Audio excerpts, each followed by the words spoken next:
continue with, simply letting Oscar get whatever number of points he wanted to get. He was still capable of doing that at the time, but in the long-range planning, this wasn't the way we wanted to go. Bob Cousy wanted to trade Oscar Robertson. What did Bob know about basketball that I didn't know? It was get Oscar Robertson out of Cincinnati at all costs. Oscar had been a fixture in Cincinnati for so long, had been so successful, that he resented it, and I don't blame him. 41 years old and retired now 6 years, Bob Cousy inserted himself into the lineup at point guard for 7 games. The whole thing was kind of weird. When Bob Cousy activated himself, we all as a team maybe in some way lost a little respect for him, and Oscar just gloated. There was some criticism in the press of Oscar by me, for one. We were disappointed he hadn't entered into the spirit of what Cousy wanted to do. I think we kind of felt that he could have done more maybe to enter into that and try to salvage the franchise in some way. All of a sudden there was a campaign by some writers said I hadn't done anything.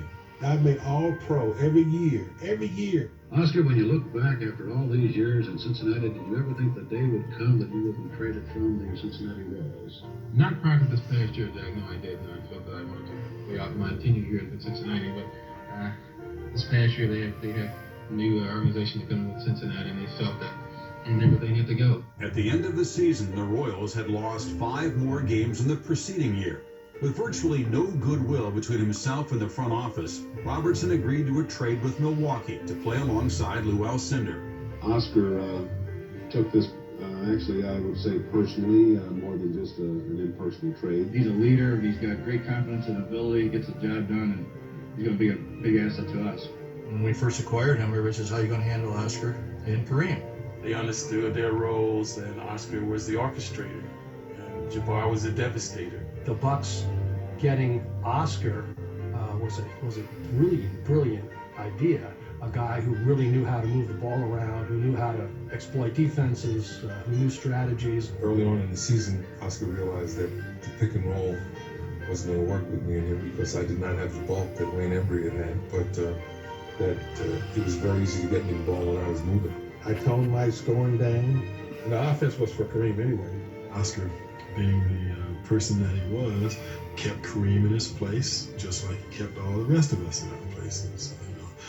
If Kareem was missing a defensive assignment, and his eyes would get about this big, and he let Kareem know, big fella, fall in line. His scoring average down 6 points. Robertson was now calling the shots instead of taking them. Milwaukee was 66-16 and breezed through the 1971 NBA playoffs and into the finals against Baltimore. Tapped away by Allen. Robertson controlling it. Turn that lead pass to Denver.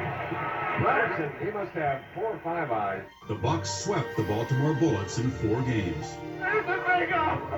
Oscar, congratulations! I think, Jack. Big win for you. What do you feel? Is this better than the days that you... Oh, it's great, Jack. Finally got it. It was worth all those bad days, all of the bad days getting up to that. That was the tremendous payoff. That was a gold ring. After 10 years of frustration, Oscar Robertson had finally won his ring. But ultimate victory would not change the man within.